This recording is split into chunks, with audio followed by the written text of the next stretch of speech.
everybody, it's Romania Black, and it is a scorcher out today. It's like over 80 degrees in here, and I'm hot and sweaty and humid, but you know what? I want to watch Vinland Saga, so it's worth it, right? I'm also recording this on my birthday, and I just found out today that I have the exact same birthday as Yukimura, who is the mangaka that has created Vinland Saga. So I'm like, awesome! So happy birthday, Yukimura! I'm so excited by that. I'm glad that we are birthday bros, that we get to share birthdays together. That's awesome. Hashtag Taurus life. So that's awesome. But I have poured myself some juice, and hopefully will not sweat my face off as we watch this episode, because it is a very warm summer day, and I'm sure you all can relate. So last episode I cried.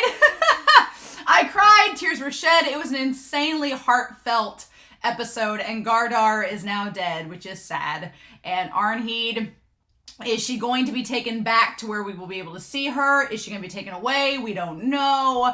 I honestly hadn't really thought about it. I assumed that she would go back to where Thorfinn and Einar and them were because she's Ketel's mistress. But I don't know. Some of the comments on YouTube and Patreon have been like, well, who knows what will happen to her? And I'm like, well, what? Like, what does that mean? So I'm assuming that she'll be taken back to Ketel's farm because she's Ketel's mistress. And especially if she says, that she's pregnant, then they're going to want to get that confirmed. And then Ketel will likely not want her to have to go away because that's his kid, right? It's Thorgil and Olmar's sibling. So hopefully that child will take after her.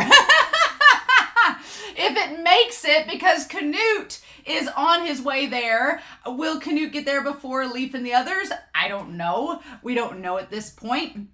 But yeah, so I've got a couple comments before we start this episode. Minot talks about how Gardar is kind of like Thor's in not wanting his son to be a warrior. And Shinx kind of said that as well, saying there was a mistranslation in the Crunchyroll version that instead of adventurer, which is what Crunchyroll says, it should be Viking warrior, which makes a lot of sense. And that adds so much to it, because it's like, at the time during the discussion for the last episode, I was like, oh, Gardar doesn't want his son to go out and adventure. He wants him to stay home with his mom. And I was like, oh, that's sweet. But knowing that was a mistranslation and that it actually means he wanted him to stay behind and not be a warrior, I was like, oh, that just adds another layer to it. And I wish Thorfinn was able to have heard that, but who knows, right? Cart in the Discord was talking about Snake and Thorfinn looking at each other saying why are we here? That battle between Snake and Thorfinn, Snake's like, you're too strong and talented to be a slave. How'd you get here? And Thorfinn's like, why are you guarding a farm when you're this strong? So I like that there's this internal dialogue of Snake and Thorfinn trying to figure out why are each other on this random farm? What's going on? Also, Cart, I hadn't even thought of it, but Cart pointed out, there's a Snake and Thorfinn ship. And I was like, there's a Snake and Thorfinn ship? I feel like I'm cheating on Einar by shipping Thorfinn and Snake. But yeah, it's there. I'm not going to deny it. But yeah, I don't know. I just mainly want to ship Thorfinn with happiness. And then if he gets to that point, then we can think about Snake and Einar, and maybe if Canute finds happiness too. Although I feel like Canute and Thorfinn is the angst of all angst ships, right? We'll see where that goes when Canute makes it to the island.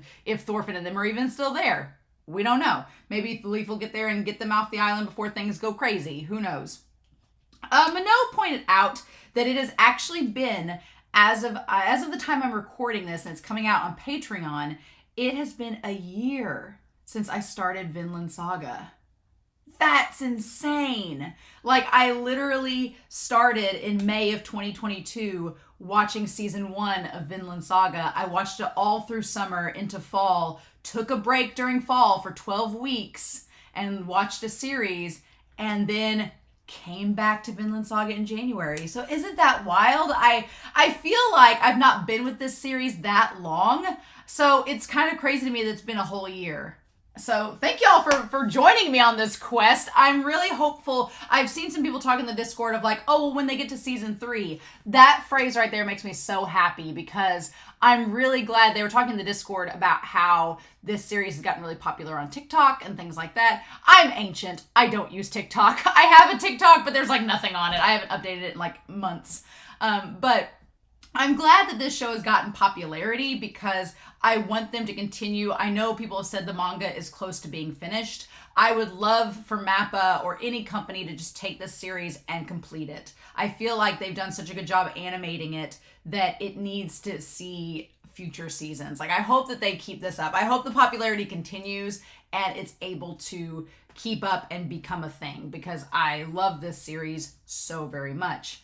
Alexander Q talks about how Snake treating Gardar. Snake in trying to hunt down Gardar and get after him wasn't hunting down Gardar in terms of him being a slave, but more of him hunting down him in terms of being a murderer. And I like looking at it through that eyes because we've talked about how Snake kind of has this interesting, he's not really talked about slavery like Askeladd has, but he doesn't seem to like view slaves as negatively as some other people in this series do. And so I find it fascinating, and I like Alexandra Q's kind of take on it that, yeah, Snake's not looking at Gardar as if he is a slave. It's that he's a murderer. He killed my men. I need to, rectify this. So I like that point of view on there. I think that's a good way of looking at Snake's, ideas around this situation. And then Alex Cornejo commented about Anne from season 1, the girl that stole the ring and had all the guilt about it, and then the things that transpired in season 1 in comparison to Arnheid. And I liked what Alex said in their comment on Patreon about Anne being, fearful of death and of God in season 1. And then she felt kind of liberated in the fact that, oh, I worried about this little sin that I committed with stealing this ring, and I let that get to me. And now I've seen just how much more horrible things can get and how much bigger sins can be committed, and those people aren't punished. So what about me? And that whole complicated episode, it was one of the most complex episodes in season 1. And then you compare it to Arnheid, who has this complex situation of finding her identity and her place in this world that's just literally slavery and bloodshed, and her trying to find some semblance of normalcy throughout it. It's powerful. It's a very powerful storyline, and Arnheid, her voice actress is amazing, and I think that her character has been one of the better ones in this season alongside Snake. And Snake, I really like him because he's so mysterious, right? So I absolutely love that comment, Alex. I think that was really cool to bring up. So thank you for noting that. And you all can join us on the Discord and over on Patreon if you want to. There's 3 different tiers. If you can't support me on Patreon, that's fine. I appreciate your support on here, but I'm very, very grateful. The only reason I can keep doing this is because of patrons, because streaming sites and things cost money, and you all help to sponsor me to get this content out to you every week. So a special shout out to the philanthropy tier. You all exclusively help me pay for sites like Streamable and Vidyard to put these videos on, and without you all, I don't think I could do this. So thank you all so much, especially to our philanthropy tier of Edgar, of Dana, of Translucent Men, of Be Happy, of Shimoyama, of Eric, of Sunspots, of Alex Cornejo, of Arjo, of Kenny, of Tyrone, Anime Annie, and Nameless Monster. You all are amazing, and I cannot thank you enough for all of your support. All of my love to you and everyone over on Patreon. Thank you. So yeah, it's hot. Like I said, I've got juice here, but I am just like burning up. It's a time where I feel like I almost wish that I had I wish I had a haircut right now. I feel like I have Gardar level of hair. It's just humid and ugh. But we're not going to waste any more time. We are going to dive into episode 18 and see what we get. So I hope y'all are ready, but let's start. And we're going to do that here in 3, 2, 1, and let's go.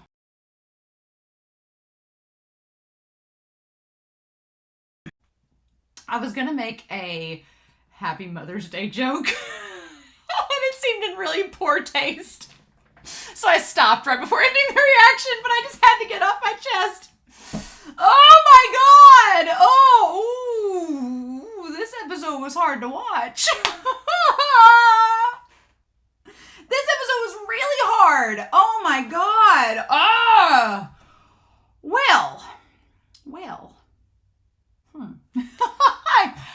There's lots of things to talk about this, and you'll have to excuse my dogs. They're like, I have a new dog along with Huckleberry, and they're just being the most extra during this reaction, but I don't see the need to bring out Whiteboard Coon yet. That may substantially change in the next episode. So after this, we have 19, 20, 21, 22, 23, 24. We have 6 episodes left. We are effectively working into the final act of this season after this episode.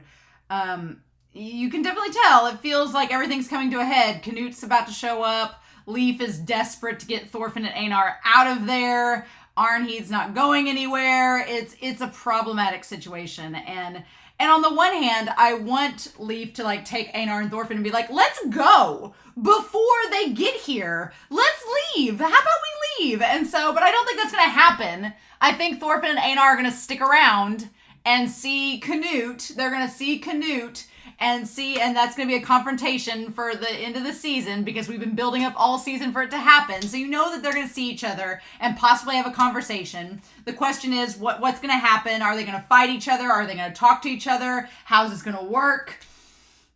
That's a big question of what's going to go down.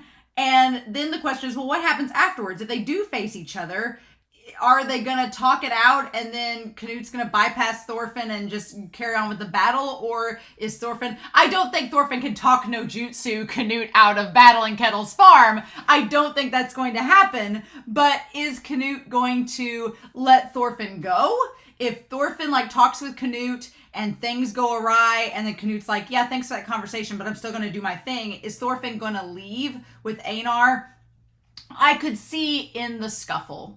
I could see in the heat of battle, Thorfinn and Einar getting Arnheid and having Peter help them and getting her with Leif and just leaving. I could see, now if Leif came up to Thorfinn and Einar and was like, hey, in the middle of this battle, while Ketel is distracted, if we want to go get her and get out of here, let's do that. And I could totally see that happening, and maybe they could get on a ship and they could just leave while Canute is there, but maybe that could happen. I don't know, but I'm just like, God, this episode. Just, ladies got it hard in medieval times, y'all. Ladies got it hard. They got no rights. They get kicked around, get impregnated with other men's babies. And then the men don't trust that it's their babies and they get beat to death. Like, what the hell? Ladies got it rough. Let's just put it that way. But, oh my God, this episode. We need to go through it. So, I love how it starts out. We've had all this turmoil and all this turmoil and horrible heartbreak and tragedy happen on Ketel's farm with Gardar and Thorfinn and Snake. And the first thing we see in this episode is Wolf being like, the wind favors us, your majesty. And I was like, damn it, Canute's just having a great time, isn't he? Not really. No, Canute is not having a good time because the disembodied head of his father keeps haunting his inner monologues. But yeah, so this opening scene is actually really fascinating. So they're scheduled to arrive in 2 to 3 days to Ketel's farm, which is around the time that all of this is happening. I like the color scheme we have going on where Wolf is in the blue, Canute's in the red, of course, with his big fabulous cape that he's kept since his long hair days, and Floki is in the white, like damn Lucifer over here, right? Being old Judas. So yeah. And the thing of it is that Canute's smart because Floki's like, well, why? These are just a bunch of backyard hillbillies. Why is the king of Denmark coming to see these hillbillies? The fascinating thing about this is that, oddly enough, Canute and Thorfinn in this moment, in this episode, are not on 2 different wavelengths. There's a connection there, right? Because Canute basically says he doesn't want to attack Ketel's farm unless it is absolutely necessary. His whole thing is, I'm going to go there, tell them to submit to me, and if they do, then I'm not going to battle them. That's kind of his deal. He's like, I've brought you, Floki, and my men as backup in case if they do defy me, then we will attack. But if they don't, if they just submit outright, then I won't have to use you all. And we'll just go about our merry way like nothing's a problem. He's basically saying, he's like, these people are more worthy to me, more essential to me alive than they are dead. I would rather have an entire kingdom of people I can use to farm this ground and make us money than a bunch of dead people, and then I gotta go find people to work this farm anyway. Canute's like, I really don't want to have to restock and re-inventory the entire farm. I just want to repurpose what we've already got there. So, but what's the thread that is similar to Thorfinn is that Canute doesn't want to attack first. He wants to employ that first method that Thorfinn is thinking about, and he wants to employ it and try to talk it out first. Now, that is similar to what Thorfinn's trying to figure out. Thorfinn's like, well, did we have to fight first? Was there something else we could do? And the answer is yes. We'll talk about that when he's talking with Einar. But yeah, Canute is trying to employ that first method of let's talk this out first, and if that fails, then I'm going to have to employ a second method, right? The problem is with Canute is that I feel like that's where Canute and Thorfinn's similarities end, and then it just goes away from there, right? Because Canute and Thorfinn both, they don't want to fight first. They want to have some type of diplomacy, some type of talking or negotiation first, and not have to resort to violence as the first method. That's where they are both similar. But from there on, it starts to branch away. You have Thorfinn who's like, yes, we should talk things out. We should negotiate. We should be all for freedom and, being able to live our own lives, etc. And he's going this way. And then you have Canute who's like, yes, we don't need to fight first. We need to save our resources and try to talk it and negotiate. But then you also need to do what I say, and there's going to be some subjugation involved, and you're not really going to be free to do your own thing. You're kind of doing what I want you to do. So there's that. So there is a juncture where Thorfinn and Canute's ideologies start to go separate ways. But I find it fascinating that both of them, neither of them want to do the Danish Viking way of just actions first, axes first, talksies later. They want to actually employ some level of diplomacy. It's just what happens after that moment that they are very different in their opinions about. But yeah, and Floki doesn't quite seem to understand that. He thinks, and of course, Wolf is like, I don't know why Crunchyroll said Ulf. I thought their names was Wolf, but whatever. Crunchyroll called him Wolf, now they're calling it Ulf. Make up your mind, translations. But I do like that he's kind of like, why don't we trust the king? He clearly has a plan. I also still love that there's like a little hoe-shaped scar on Wolf's head. It's nice. And so Floki gets a little bit sassy, where he's like, we're not really allies. We're just allies, but we're not liegemen. We're just on the same side, but we're not like bosom buddies. And I was like, Floki, you're really pushing your weight around here. Floki is definitely trying to assert some means of authority over Wolf, because he's like, well, we have 100 men here. Without us, you all would be in a lot of trouble. Trying to say like, you need us, so shouldn't we have an input in all of this? But I like that Canute stands his ground, and he's like, no, I'm not going to do what you want. No, not at all. Like, Wolf and Floki are squabbling it out over whose dicks are bigger, and Canute's like, I've got you all beat, so just be quiet. And they're like, do you think he'll oppose the king? And he says, I'm not sure. He says, So then they talk about hearing that Ketel is known as the Iron Fist on the battlefield. Now, when Canute first said, I'm not so sure, I thought that Canute hit the nail on the head, being like, yeah, no, I kind of see through that. I don't think Ketel is really as strong as people say he is. I think that's just a rumor. He doesn't seem as iron-fisted as what the rumors suggest. After this episode, no, the rumors may have been true. May have been somewhat true. He just was doing a really good job of avoiding it, but God, we'll talk about that scene. He didn't seem that way to me. I just love that Canute is in this muted tone, gloomy, overcast sky, and he still looks like sex on a stick. And I'm like, why? What are we supposed to do with this? Vinland Saga. He's in here for 30 seconds, and he's the hottest thing in the whole episode. Although, he's the second hottest snake in this episode. There was a shot we'll talk about when we get to it. And he basically says, people are assets. I'd hate to waste them. So, again, Canute is trying to pull multiple duties at once. As a king, he has to seem strong. And so now the question is this a showing of Canute's actual beliefs in people, or is it a showing of his beliefs to appease Floki and the Viking society? Because when he says people are assets, I'd hate to waste them, he's basically implying, like, we don't want to kill the people on Ketel's farm, we can use them. That seems like a grievous waste of our time and energy.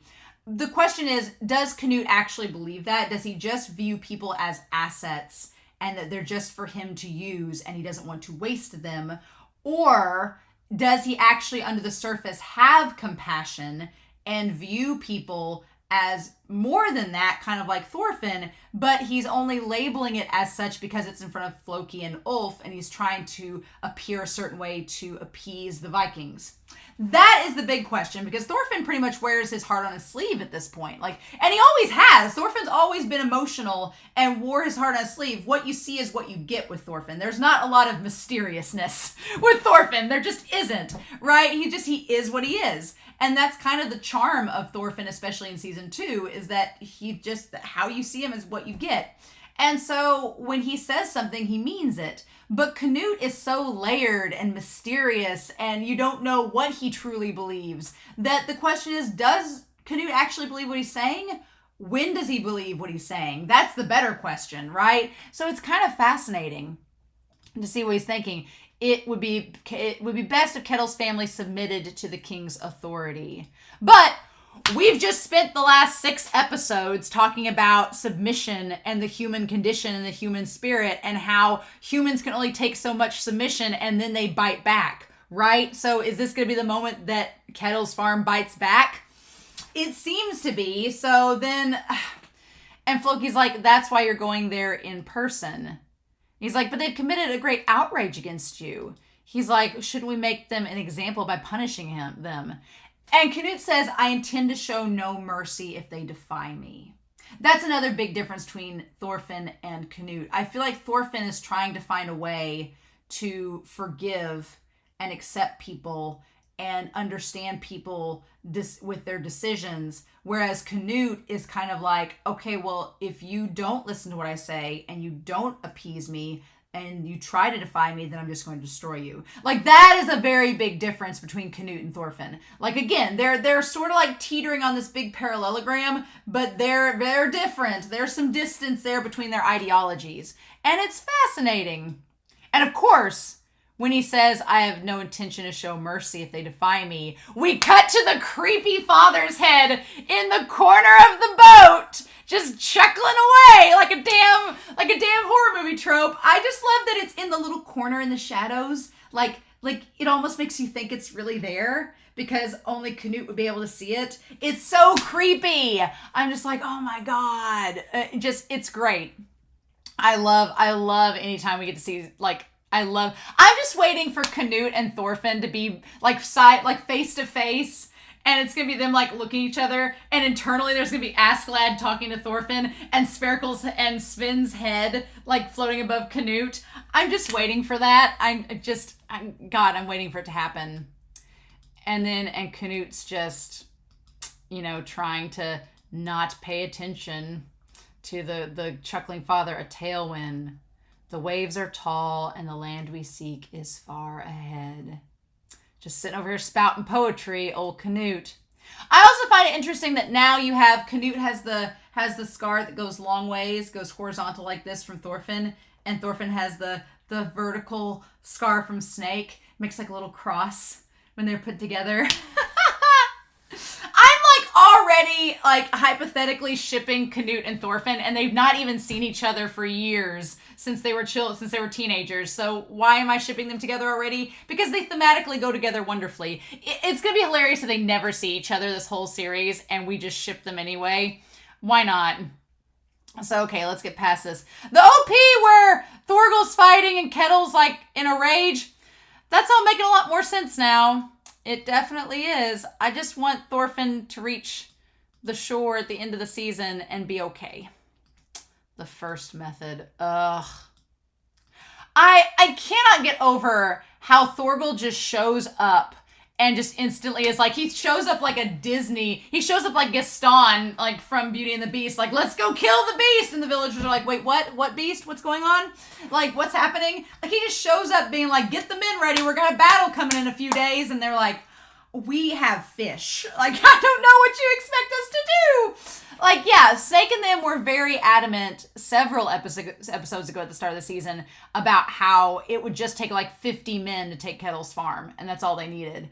And there's 100 and so men coming. So doesn't look promising, and Snake's men have fallen like flies. Ketel's just, you know what? I don't feel bad for Ketel, especially with what he does to Arnheid.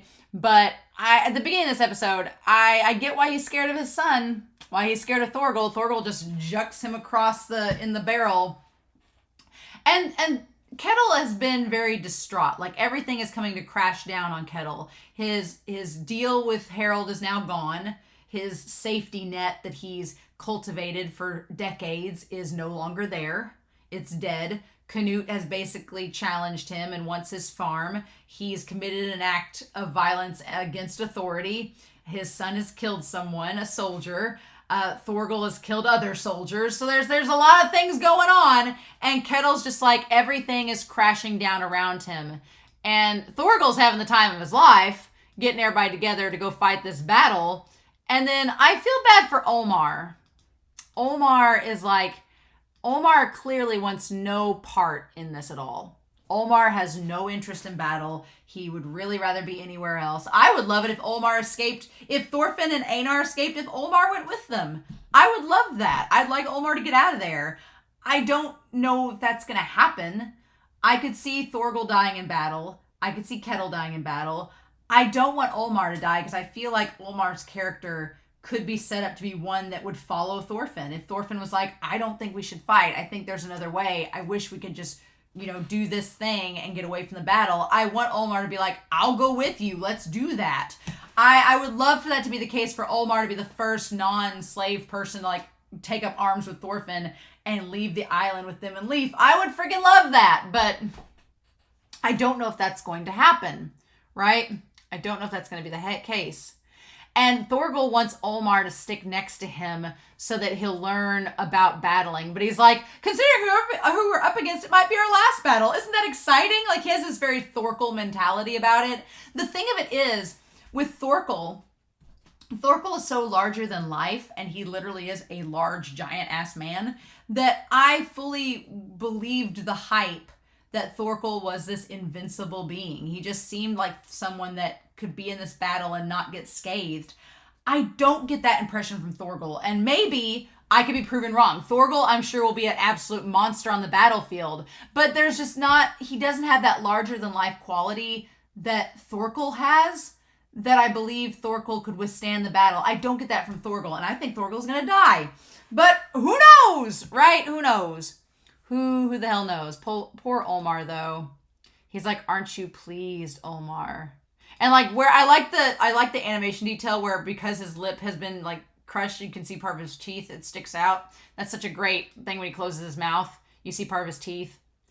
And Omar just does not look into it at all. He's like, no, I really don't want to have any part of this.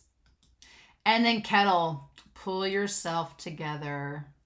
Now, the one guys are trying to, like, the one guy, not Leif and Bug Eyes, but the other guy that traveled was like, hey, you said you're buying our stuff for 3 times the price. Remember, that's why we brought you here. You're going to honor our deal, right? And Ketel's just so distracted. He just can't.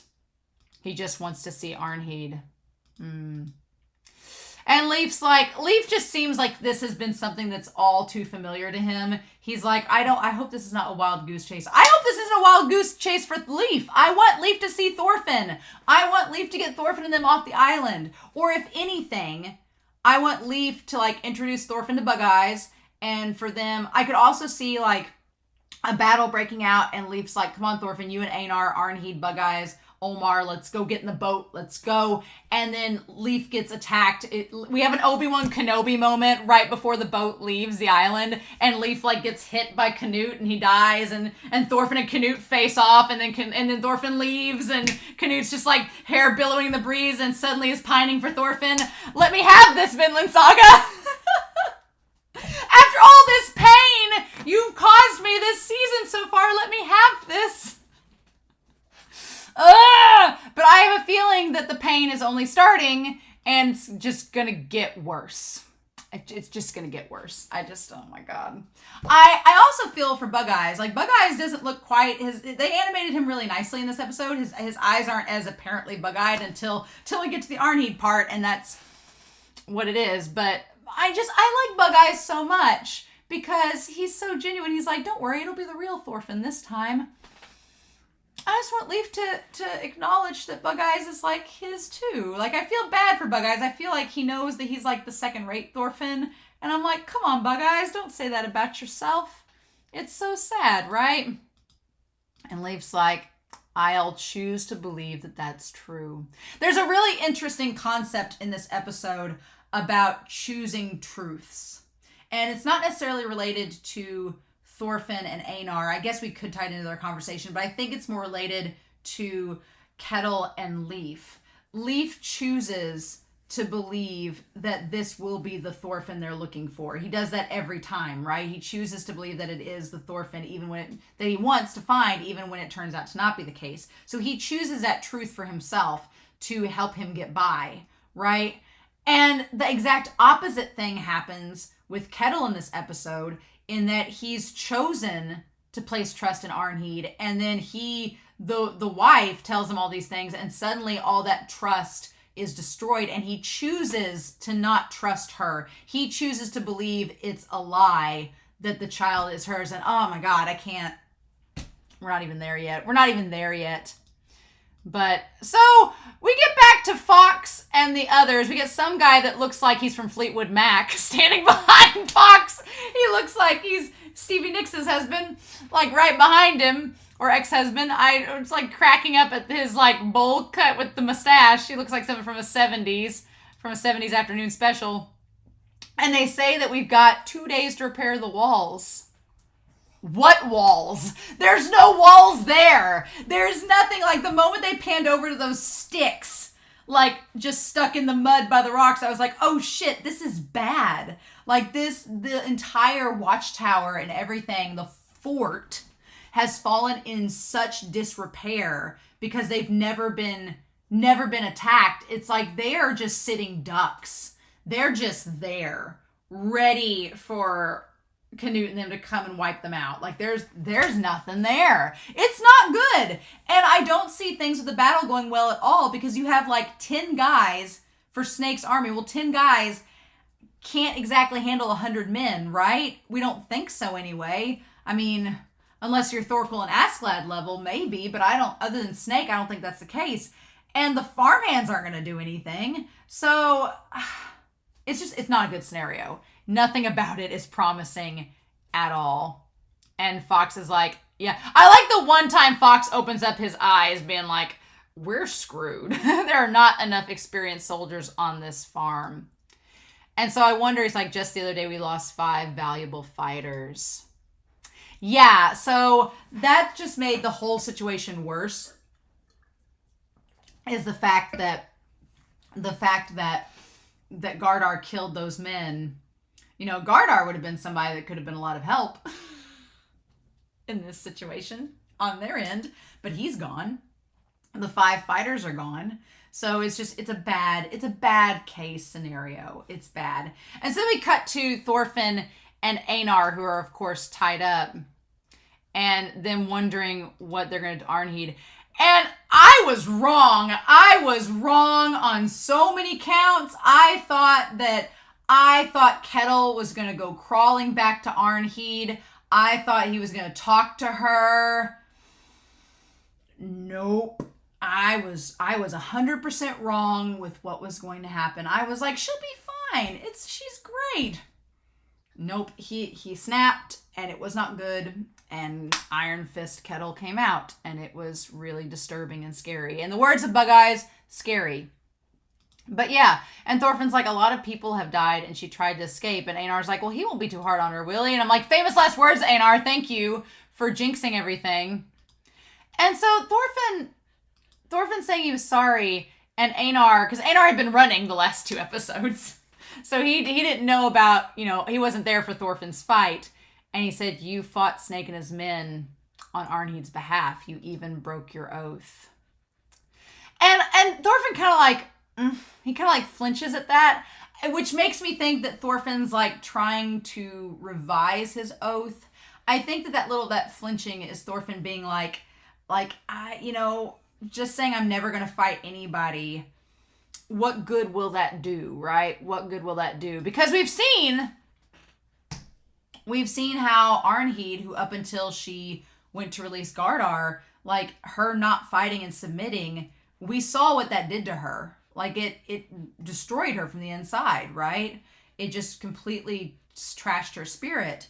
And then when she did stand up and fight, it didn't help either. So that gets Thorfinn thinking, right? It gets him thinking, being like, because Einar thanks him for helping him, and he's like, I keep thinking there's something else I could have done. He's like, I like Snake. And I feel like the moment that Thorfinn said he liked Snake, I was like, so shipping, right? This show wants me to ship Snake and Thorfinn. It wants me to ship them very badly, doesn't it? Mm-hmm. He's like, I like Snake. He's kind and a respectable, a principled man. He's like, I didn't want to fight him. He's like, I didn't want to do this. He's like, I wonder if there was, in the end, I let Gardar die. Which, I mean, honestly, when he said that, I'm like, Gardar was gonna die. Like, regardless of if Snake put the final, stab into his chest, he was bleeding all over. He'd been bleeding for days. He had multiple stab wounds. They were probably infected. Like, I don't think Gardar was gonna be salvageable at that point. I think Snake just put the final nail in the coffin to secure that, but I honestly don't think that Thorfinn was gonna save him in the long run. But he says, this part here where he says, I'm stupid, so I'm not sure how to say it. I was like, I hate to say that about Thorfinn, because I get what Thorfinn's saying. We've, followed Thorfinn throughout this series, so we know he's not dumb. But Thorfinn, in this one moment, it kind of hits you that Thorfinn doesn't know how to read. He's not educated. He kind of is simple. But he has such a big heart, and you just know what he's saying. I'm like, Thorfinn, you're not dumb. Don't say you're stupid. And then when he said that, like, my mind started racing, and I was like, oh my God, this is making me want to ship him with Snake or Canute even more. Because on the one hand, you have Einar and Thorfinn, who are best bros. Einar's a big teddy bear, but he's kind of, in the same boat as Thorfinn. They're both emoting, very emotional, etc. But in the same vein, I'm like, wait a minute. But Canute and Snake are so well versed and smart and intelligent and book smart, and Thorfinn says he's simple. I'm like, that shipping dynamic. I was like, oh no!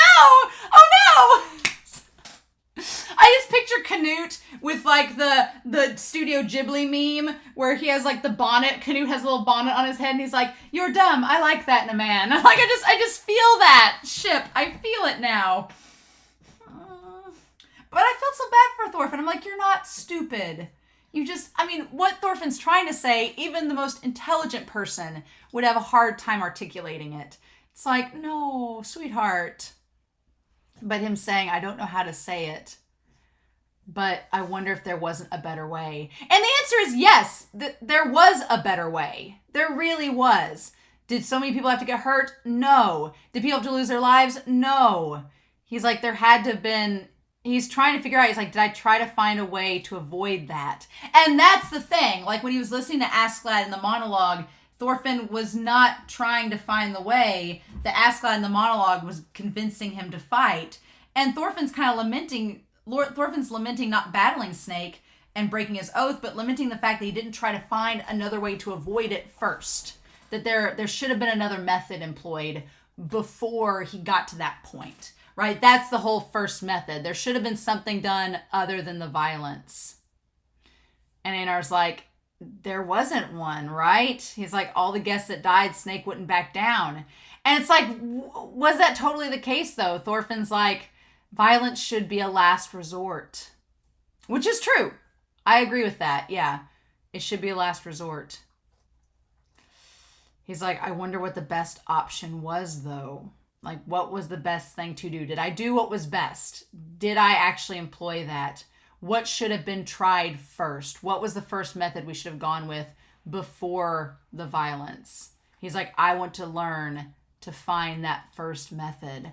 I'm like, and I kind of, There's a part of me that would almost want Thorfinn to go with Canute and be like, can we learn that first method together? And Canute being like, what is this? But I don't know what's going to happen. I just, there's too many possibilities of what could happen in the next 6 episodes. There's too many possibilities. And my mind is just like, what do we do with that? But I love Thorfinn being like, I just want to learn. I want to find out, like, what is the first method before we get to violence? Like, what should we do? And it's so heartbreaking because Thorfinn is calmly, like, rationally trying to figure this out for himself. Canute is seemingly employing what he believes to be the first method in his own way. And then we'll cut to Ketel, and Ketel doesn't do the first method at all. Like, he completely goes from finding Arnheid to beating her with violence. Like, there is no first method. And I was fully convinced going into this. I could have bet money on the table that Ketel was going to talk to her first. I was so sold on that. I thought that Ketel was going to talk to her. They were going to figure things out.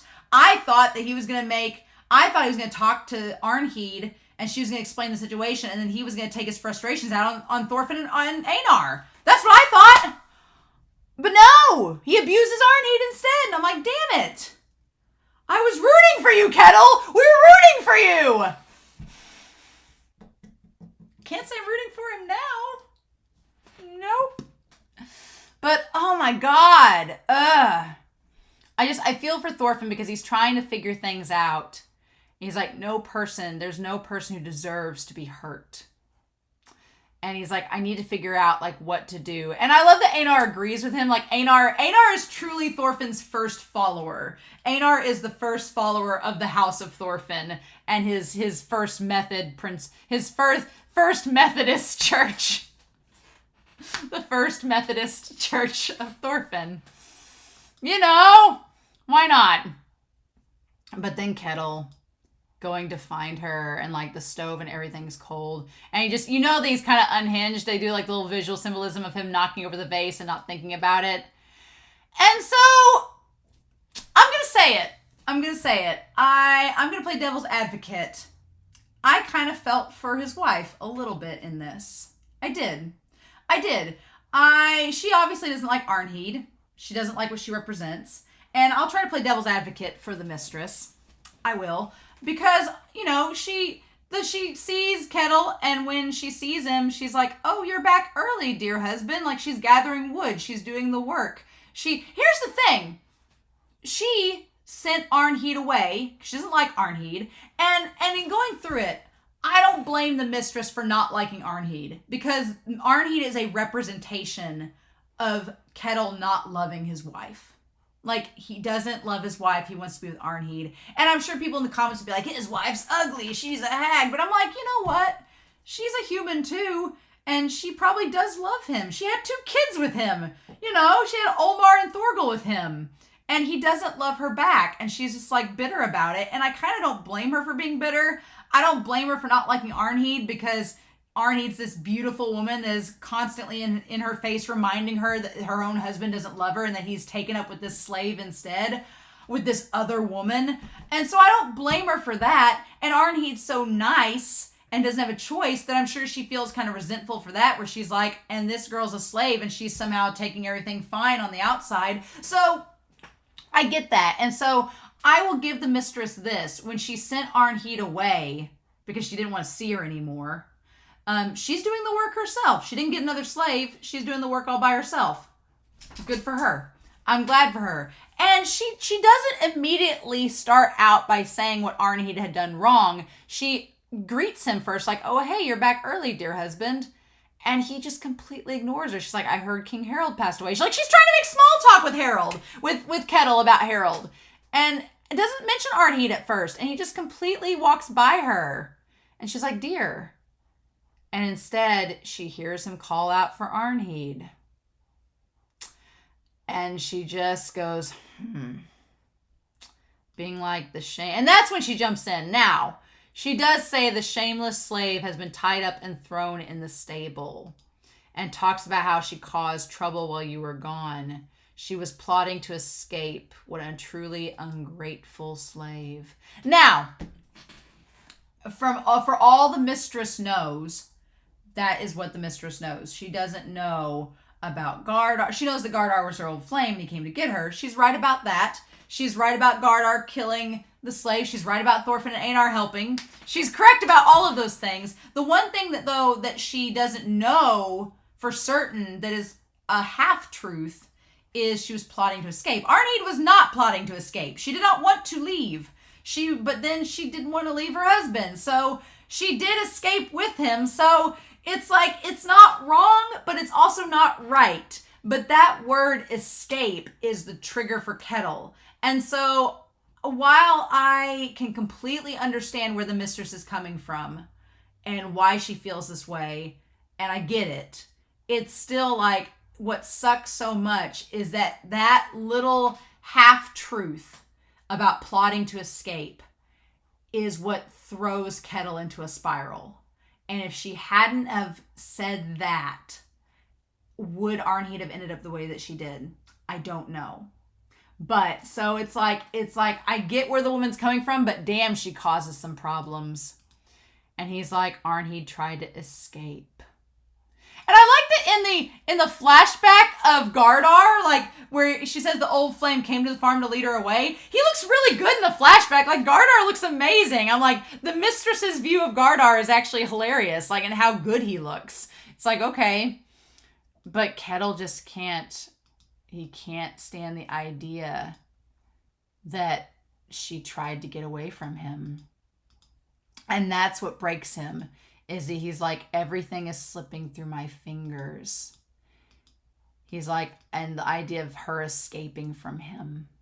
The idea that everything he has worked to have for himself, he's losing. He's losing the farm because Canute's coming to get it from him. He's potentially losing his sons because if a battle breaks out, he could lose both of his kids. He's losing Arnheid because she's trying to escape from him. His like one anchor, the one thing he could rely upon, is the one thing trying to get away from him. And that's the straw that breaks the back, right? And the sad thing is, we'll get to that guy in here. But then Snake being like, I don't know about this. Snake's like, I don't know about you all. And then Leif's like, I just want Thorfinn. And Pater, MVP of the episode, Pater is trying to like help them get out. Pater's like, I want you all to leave. He's like, I want Thorfinn gone, I want Einar gone, I want Arnheid gone. Get the three of them out of here. Which Pater, bless his heart, Pater could have tried to escape. He could have been like, take me with you, Leif. But he's like, no, get those three out of here. They have a chance. And leave me here. I'm like, Pater, bless his heart. But yeah. Leif like wants to see Thorfinn, and Snake's like, nah, they're tied up. You got to get permission from Ketel. And he's like, fine, then let's go find Ketel and we'll deal with this. And that's when Pater says, could you bother? He's like, I want you to get Thorfinn and the other two out of here. And Leif's like, well, Ketel promised me Thorfinn for free. So, I mean, I could try to buy Einar and Arnheid. Bless Pater's heart. Him just trying to do the right thing and get him out of there. Ugh. The master keeps his promises. I'm just, ugh. So then they're wondering what's going on. Einar's worried about Arnheid. Speaking of which, I was just like, this one guy that works for the farm that like is talking about how if it had been up to him, he says Ketel's too easy on you, which does not end up being the case. He says, if it had been us guests, we would have stripped you naked and raped you for all the men that you killed. And I'm like, she didn't kill them. It was Gardar that did it. But what's so gross about this scene is that it became very apparent about halfway through that he was like jacking himself off while he was like rubbing up against her. Ugh. Gross.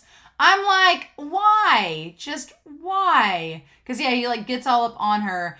And at first I was like, I wanted that to be the worst thing to happen to her. I was like, okay, this guy's like roping her while masturbating. It's disgusting. I thought Ketel was like gonna bash him over the head for messing with his Arnheid. I was fully expecting that. I was fully expecting that to happen. But no. That is not what goes down. He makes the guy leave and asks if she tried to escape from him. And then he hits her. This whole scene's really hard to watch. He asked, why would she try to escape? And it's just like, it's just like everything. And she tries, she's like, I've been trying to stay. She's like, this is my kid. And he doesn't act at all the way I thought he would. I thought that he would just, be like, oh my God, my child. And instead, the jealousy in him questions whether or not it's even his. And I'm like, dude, logic tells you that it can't be Gardar's because he just showed up. How would she know? But I don't think she's going to keep that child. I think she's going to miscarry if she hasn't already. I was fully expecting Peter to say that she miscarried when they got back to the house. I was fully expecting him to say it, that she'd lost the baby. I was fully expecting him to say it, but who knows? She may not be that far along. Maybe the baby's okay. Maybe the baby's fine. Maybe she's going to die. I don't know. But it's hard to watch him question whose child it is and saying, like, you were the only one I trusted. And then what does it mean to trust someone? Because then he thinks back to the girl that he was promised, the girl that he fell in love with, and how his father like wouldn't let him be with her. And he says, I won't suffer losing something I never doubted.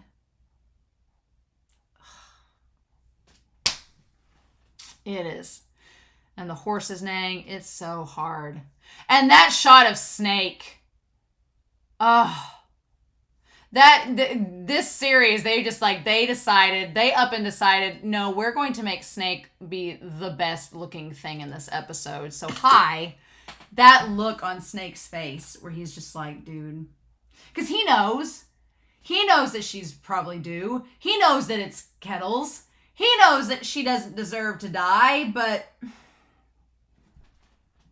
it's not his place to make that decision, right? So him stopping, if Snake truly believed that she should have died, he wouldn't have stopped him. If Snake wasn't a good person and didn't try to, he would have let him kill her. I also love the moment that Peter runs to her. Leif looks mortified, and Bug-Eyes is like, Bug-Eyes has the eyebrow raised, like, the hell is going on here? Bug-Eyes provides the 1 second of levity in this entire scene, like the fudge. And just being like, given the weight of her crimes, it makes sense to flog her. But if you keep hitting her, you'll be executing her. Is that what you want to do? She's yours. So if you want to kill her, I'll let you.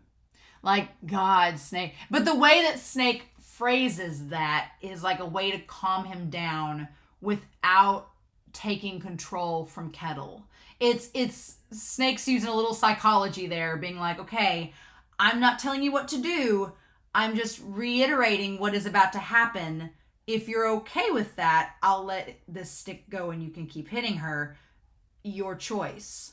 What Snake doesn't want him to do is to keep hitting her. That's why he stopped him in the first place. But Snake knows that he is not in a position of power here and can probably sense that maybe Ketel's whole being irate is because Ketel's lost all control. And the control he's had this entire series is all slipping through his fingers.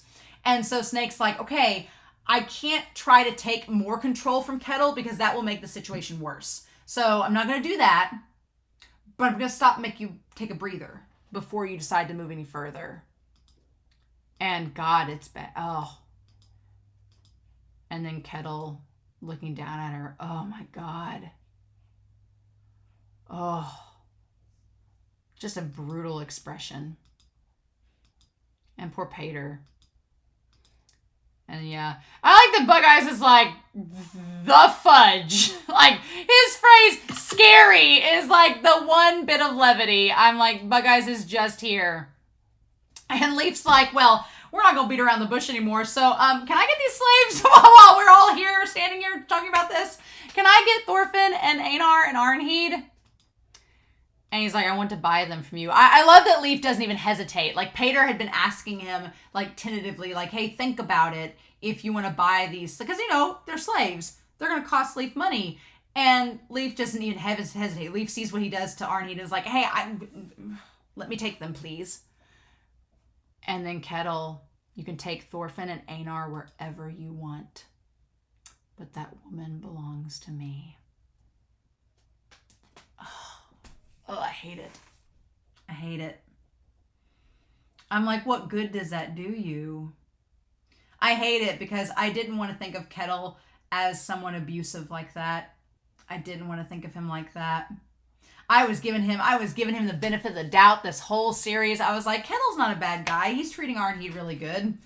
Like, I'm sure everybody watching the episodes at the time were like, sure. But yeah, no, he's an abuser. And that's not going to get any better because he's lost that trust in her. And it's just like, all I can think of, all Ketel reminds me of right now is the Duke from Moulin Rouge, right? The Duke from Moulin Rouge. And Arnheid is Satine. Like, that's all I can think of now. And then, like, Snake singing Roxanne. Without trust, there is no love. You know, that's literally it. Because he can't trust her anymore. So he's not going to love her. And I'm like, I don't want Arnheid to suffer at the hands of a man like that. So I am fully hoping that Leif can get them the fudge out of here. So Leif has met Thorfinn. In the very last scene. Leif and Thorfinn are all together. So we don't get that scene. What the fudge, show? I want to see Leif and Thorfinn reuniting. They're there together in the scene. How, does he know that it's Thorfinn? Does he know? How? I want that in the next episode. It has to be there. Or you can't. I feel like they had to end the episode on the note of Einar seeing her like that. But I want to see, I hope they go back at the beginning of the next episode. I hope they go back and show us Leif and Thorfinn meeting so that Leif knows it is Thorfinn. Like, I need to know that, right? I need to see that. And poor Einar. Like, she just looks absolutely awful. Like, and Einar, oh, like, what do you do? She's alive, but she's unconscious. I don't know if she'll make it. And I don't know if that baby will make it. And then Einar is just beside himself. And he's like, you can't move her. And him just like whimpering, like Einar just whimpering there in the corner by her bed. It's so sad. Ugh. It's so sad. It's just, it's awful.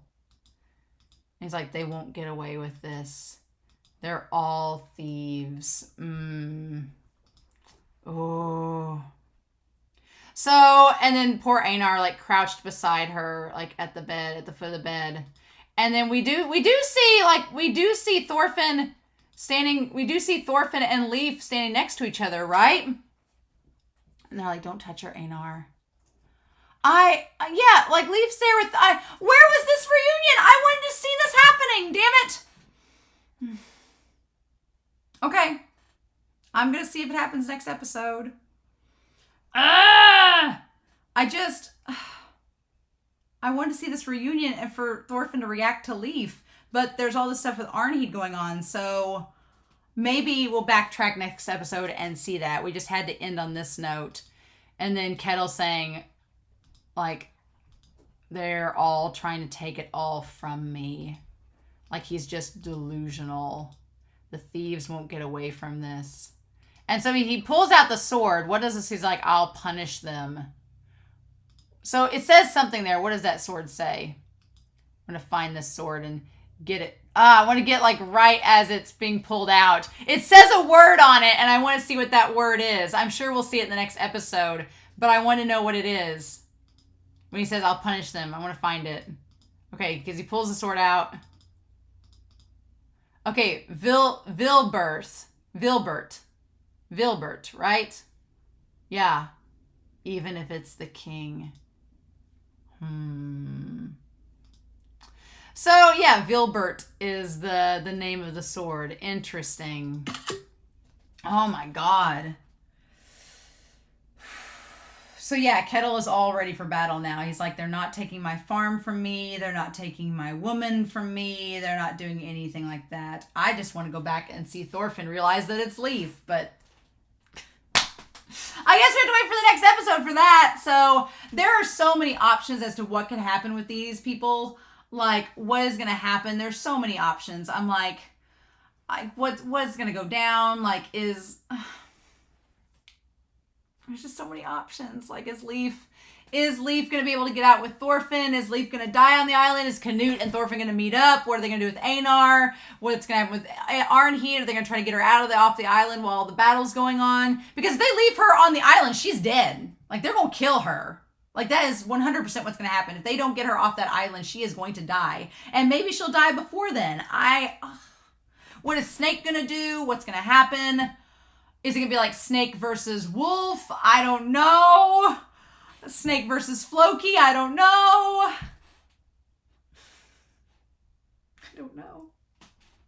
But I can't wait for next week. That's all I know. This episode was rough. It was hard to watch. And I don't think I'll watch that scene of Arnheid getting beaten ever again in my life. So, yay. All I know is it is sweltering hot. And I am going to edit this. And I'm excited to hear your comments down below. I hope y'all enjoyed this reaction and discussion. But, what do we do, y'all? What do we do? So, in the meantime, I hope y'all have a wonderful week. Please stay safe. Take care. And yeah, I'll be back real soon with more Vinland Saga Season 2. Bye!